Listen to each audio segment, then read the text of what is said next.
வணக்கம். இது வேங்கையில் ஒரு வகையான மரம். அது எப்படி கண்டுபிடிச்சேன்னா, நம்மகிட்ட வேங்கை மரம் நிறைய இருக்குது. இது நிறைய நர்சரியிலேருந்து வாங்கினோம். இது எந்த நர்சரி கரெக்டாக வாங்கினேன்னு தெரியல. இந்த இடத்துல பக்க கிளைகள் வந்துச்சு. பக்க கிளைகள் வந்ததை நான் வெட்டி விட்டேன். வெட்டி விட்ட உடனேயே ரத்தம் மாதிரி அப்படியே சிவப்பாக, பயங்கரமாக சிவப்பாக மாறிடுச்சு. இது இப்போதே துளிர் விடுது. நான் கட் பண்ணி சில நாள்லேயே இலையெல்லாம் உதிர்ந்துருச்சு. ஐயோ, நம்ம அவசரப்பட்டு அதாவது கட் பண்ணிட்டோமோ அப்படின்னு கொஞ்சம் மனசு பதட்டமாக இருந்துச்சு.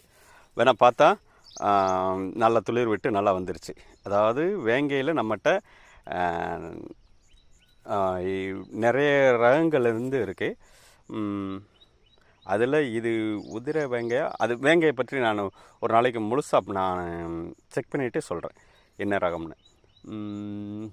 வேங்கை இப்போ இலை உதிர்ற காலம்.